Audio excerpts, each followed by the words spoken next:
কেমন আছেন সবাই? আশা করি ভালো। আজকে আমি টমেটো কেচাপ বানিয়ে দেখাবো। খুব সহজভাবে করেছি। আশা করছি আপনাদের ভালো লাগবে। দেখুন আমার টমেটো কেচাপটা কতটা ঘন হয়েছে। আপনারা কিন্তু খুব সহজে এই টমেটো কেচাপটি বানাতে পারেন। এখন যেহেতু টমেটো লাস্ট সিজন, এখন কিন্তু অনেকটাই সস্তা। আপনারা কিন্তু সিজন ছাড়াও বানাতে পারেন, কিন্তু তখন টমেটোর প্রাইসটা অনেক হাই থাকে। তাই আপনারা এখন লাস্ট সিজন, এখন কিন্তু সস্তায় আপনারা চাইলে খুব সহজেই এই টমেটো কেচাপটি বানাতে পারেন। আমি এখানে পাকা, একদম লাল টকটকে পাকা টমেটো নেবেন। আমি এখানে 1 কেজিতেও কিছুটা পরিমাণ বেশি ভালো করে ক্লিন করে একদম পানি শুকিয়ে আমি টুকরো করে নিয়েছি। এবার আমি একটি বড় একটা হাঁড়িতে টমেটোগুলি দিয়ে দিলাম। তারপর সামান্য পরিমাণ পানি দিয়েছি, কারণ টমেটো থেকে পানি বের হবে, কিন্তু এরপরও সামান্য পানি এড করতে হবে, না হয় নিচে লেগে যেতে পারে প্রথমে তো পানিটি বের হবে না। দেখুন কতটা পরিমাণ পানি বের হয়েছে। আর আমি এখানে স্বাদের জন্য লবণ দিয়ে দিচ্ছি পরিমাণ মতো। দেখুন এখন কিন্তু আস্তে আস্তে পানি ছাড়া শুরু হয়েছে। এই পানির মধ্যেই কিন্তু আমি এই টমেটোটা সিদ্ধ করে নিব। এখানে আর কোনো এক্সট্রা পানি অ্যাড করব না।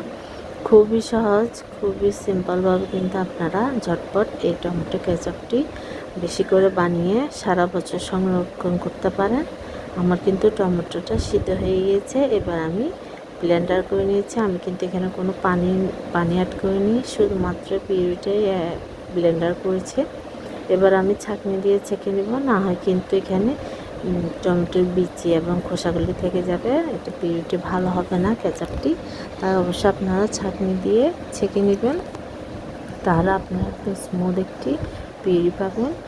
দেখুন আমি কিন্তু খুব সুন্দরভাবে ছাঁকনি দিয়ে ছেঁকে যে শাঁসটি বের হবে ওটা আমি ফেলে দিব, আপনারা দেখতে পারবেন।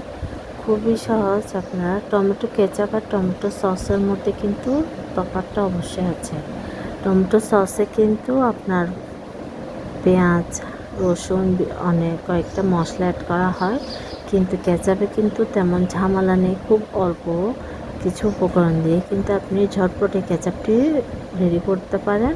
আর রেডি করে আপনি কিন্তু দীর্ঘদিন ফ্রিজে সংরক্ষণ করতে পারবেন, সারা বছর জুড়ে সংরক্ষণ করে আপনারা খেতে পারবেন। আপনারা কিন্তু অফ সিজনে কিন্তু এই এই টমেটো কেচাপটি খুব সহজেই ইউজ করতে পারবেন। আর এই পিউরিটা কিন্তু আপনারা এটাও শুধুমাত্র কেচাপ না বানিয়ে পিউরিটা আপনারা ডিপ ফ্রিজে রেখে দিতে পারেন, তাহলে আপনারা বিভিন্ন রান্নায় অ্যাড করতে পারেন। আর এটাকে রান্না করলে হয়ে যাবে কেচাপ। আর রান্না ছাড়া এরকম সিদ্ধ করে যে ছাঁকনি দিয়ে ছেঁকে আমরা যে পিউরিটা পাবো, ওই পিউরিটা দিয়ে কিন্তু আপনারা রেখে দিতে পারেন দীর্ঘদিন, কোনো সমস্যা নেই। খুবই সহজ। আপনারা এই কেচাপটি বানিয়ে নেবেন। এখন যেহেতু লাস্ট সিজন, এই সিজনে কিন্তু আপনারা টমেটোটা একটু সস্তায় নিয়ে বানাতে পারবেন। দেখুন আমি কিন্তু কথা বলতে বলতে সবগুলো টমেটো পিউরি ছেঁকে নিচ্ছি। দেখুন কতটা পরিমাণ বিচি এবং শ্বাস বের হচ্ছে, এগুলো অবশ্যই ফেলে দিতে হবে। আমি ছেঁকে নিয়ে নিচ্ছি। দেখুন কত সুন্দর স্মুথ একটি পিউরি পেয়েছে। এখন আমি এটা রান্না করে নিব। চুলে একটি ননস্টিকের প্যান দিয়ে দিয়েছি, আমি পিউরিটা ঢেলে দিচ্ছি। দেখুন এটা কিন্তু অনেকটা পরিমাণে ঘন হয়েছে, তাই অবশ্যই আপনারা পাকা ফ্রেশ টমেটো নেবেন আর পানির পরিমাণটা কম দিবেন, কারণ টমেটোর ভিতরে কিন্তু অনেকটা পরিমাণ পানি থাকে, তাই আপনারা পানির পরিমাণটা কম দিবেন। আর এখানে আমি আধা কাপ পরিমাণ চিনি দিয়ে দিলাম।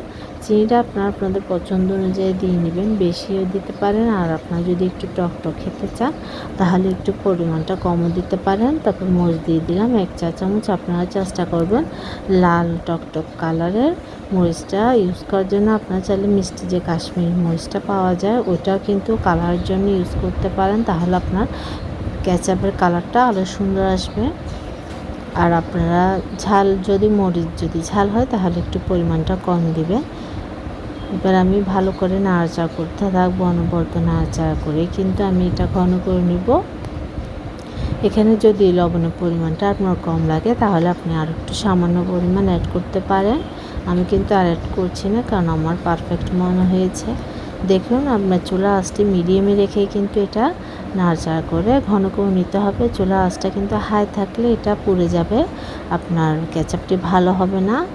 আর এখানে আমি ভিনেগার দিচ্ছি, সাদা সিরকা, এটা অবশ্যই অ্যাড করবেন। এটা কিন্তু পিউরিতে এই কেচাপে কিন্তু অ্যাড করা হয়, তাহলে এটা দীর্ঘদিন সংরক্ষণ করা যায়। দেখুন ঘন হয়ে গেছে। এখানে কিন্তু আমি কোনো কর্নফ্লাওয়ার অ্যাড করিনি, তারপরও কতটা ঘন হয়েছে দেখতে পাচ্ছেন। আশা করছি আপনাদের ভালো লাগবে। বুদ্ধটার সরে আল্লাহ হাফেজ, আসসালামু আলাইকুম।